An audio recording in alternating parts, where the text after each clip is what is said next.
तो गाइस तो मैं आपको आसानी से डीलिमिटेशन बिल समझाती हूँ।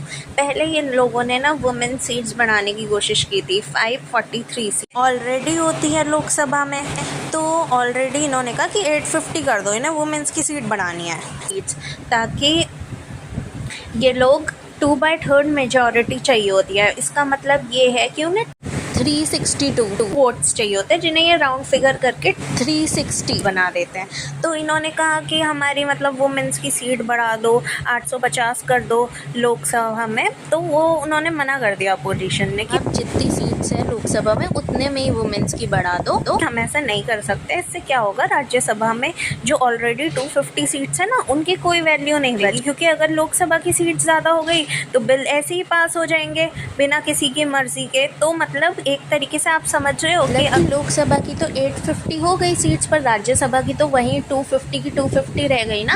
तो बिल कैंसिल कैसे करेगा कोई, मतलब अमेंडमेंट कैसे रोकेगा कोई। अभी 543 सीट्स हैं लोकसभा में और 250 राज्यसभा में है, और एनटीए को मिला के इन सब का रेशो 2:1 होता है। मतलब कि 2 मान लो लोकसभा का, 2 मान लो एनटीए का और 1 मान लो राज्यसभा का, है ना। तो ये लोग चाहते हैं कि 3:1 हो जाए रेशो, है ना। मतलब होनी तो वैल्यू इतनी चाहिए ना राज्यसभा की भी, कि एट लास्ट मतलब अगर ये लोग मनमानी कर रहे हैं, ये लोग एनटीए में लोकसभा में सब अपने लोग बिठा रहे हैं, तो राज्यसभा जो है इन्हें रोक सके बिल पास करने से। मतलब बिल तो चलो फिर भी इतनी मेजॉरिटी नहीं चाहिए होती है, जो 2/3 मेजॉरिटी है ना, 362 वोट्स की, ये चाहिए होती है कोई भी अमेंडमेंट पास करने के लिए कॉन्स्टिट्यूशन में, मतलब कि कॉन्स्टिट्यूशन में बदलाव लाने के लिए, जो कि इन लोगों को मिल नहीं रहा।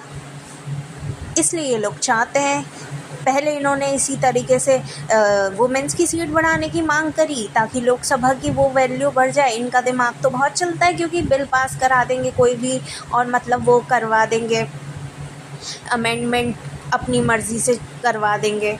पर अब वो मना हो गई, तो ये लोग क्या कर रहे हैं, दूसरे एमपीज़ को अपने एनटीए में और बीजेपी में ज्वाइन करवा रहे हैं ताकि ज़्यादा से ज़्यादा मेजॉरिटी आ गए। तो इसलिए हम इन्हें नहीं आने दे सकते पावर में, क्योंकि अगर हम पावर में आने देंगे तो ये सिर्फ 56 वोट से पीछे हैं, 56 वोट से।